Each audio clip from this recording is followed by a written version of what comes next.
It's a land of comfort, a land of style, a land of an iconic shoe brand. And we got there by following this one secret trail. That's all today on the Brandlands. What's up, guys? It's Chuck West of CW Brand Solutions. Welcome back to another episode of the Brandlands. Today we're going to be talking about logo design, one of the most common known elements of a brand. Now, we want to talk about using a logo to bring our customers or clients into the world that they want to enter. The world that, once again, makes them comfortable buying products and services from your brand and supporting your brand for years to come.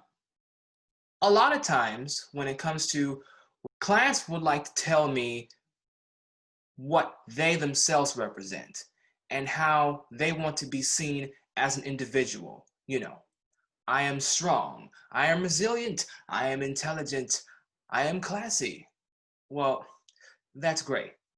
And if that's what you want your product or service to say, if that's what you want your product or service to be, that's fine. But you must remember, when you're building a brand, your brand is not all about you. This world that we create is a land shaped not just by our creative skills, not just by our personal traits, but by our customers' needs. So, and sometimes there's a hidden nook, a hidden cranny, a place where we can peek into if we need new insight on our customers' needs. And this little nook and cranny is how I found the key to unlock the world of one of my favorite shoe brands, New Balance. All right, so here we go. The men's 574 New Balance shoe. New Balance is often known as a running shoe, an athletic shoe. But this particular model, the 574, is part of a sub-brand of New Balance called Lifestyle. This is more of a walking shoe, a shoe to go out and relax in. It's not for running, it's just for comfort and style. Now, how did I know that comfort and style were the two main values of New Balance Lifestyle shoe? Well, I took a look into that secret nook. When you're studying a brand and you don't have the executives of the brand to talk to, what you can do is look at a little something called customer reviews. Take a look at what customers have been saying in the past about the product or the service and something that appears most often. What do the customers talk about most often? In this case, the thing that was most talked about was comfort. So that is what we want to talk about most. That's what we want to communicate most when we're designing a logo for a brand. Now, the second thing they talked about was style. And of course, we want to make sure that this is stylish. After all, it is a shoe brand, and shoes are something that not only do you wear them, but they're going to be seen by the public. Wherever you are walking and there are other people, they will see your shoes. So comfort and then style. Those are the two most important aspects of New Balance's lifestyle brand. Now let's take a look at New Balance's logo, shall we? So here we have the logo.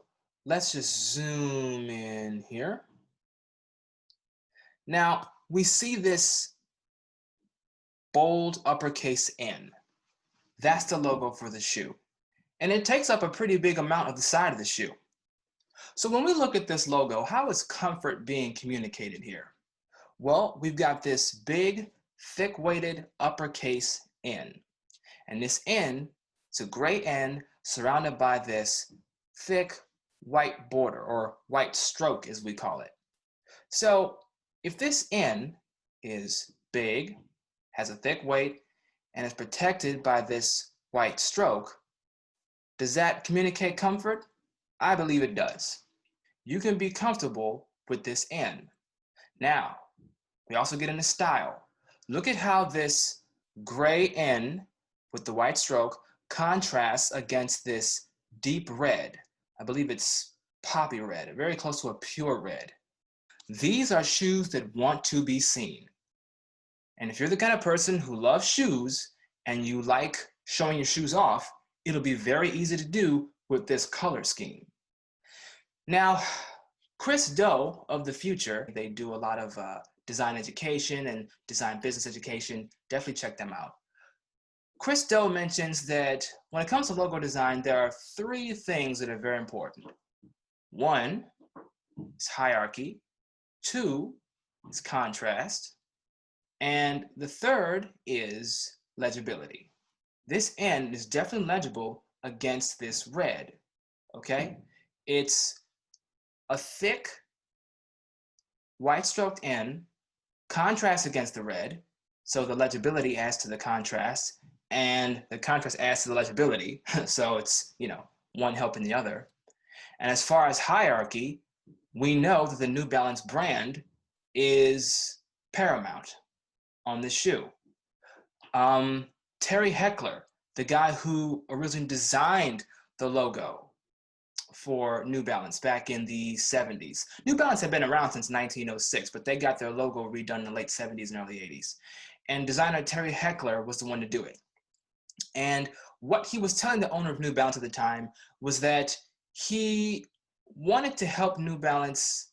He wanted New Balance customers to focus more on the brand and not on the model name of the shoe. Let's focus on New Balance, not just, oh, this is shoe model 574 or shoe model 504, 505, 507 or whatever. So he made sure to put this big N on the shoe.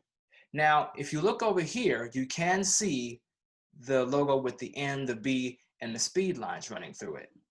But did we need all that to get people to see the brand of the shoe and the logo? No, we didn't. That's why the NB is off to the side here. With this large, uppercase, thick stroked N. So keep that in mind. These are the ways that New Balance communicates its value. These are the ways that New Balance communicates its brand. This is the world that New Balance has built. Our lifestyle shoes are comfortable and stylish. And you will easily remember our brand just by looking at the side of the shoe. The question is, are there other ways to communicate comfort and style? That's why I decided to give myself the challenge of redesigning the New Balance logo to see what I come up with. Can I design a better logo than Terry Heckler? We'll see. Also recall that secret tip of looking at customer reviews. What do your customers want more than anything? That secret nook and cranny to get into your customer's desired world. When you want to go in, see what they're already saying about your product. See what they're already saying about products that are similar to yours. There are always ways into the secret world of the customer's mind and the world of the customer's desires. There is always a way into the secret world of the customer's mind and desires. And as long as you build your world based on that, with a little bit of creativity, you will have a successful brand. I'm Chuck West of CW Brand Solutions. You've been watching The Brandlands. Be on the lookout for the next episode. We'll see how I match up against Terry Heckler's creativity and his ability to communicate comfort and style.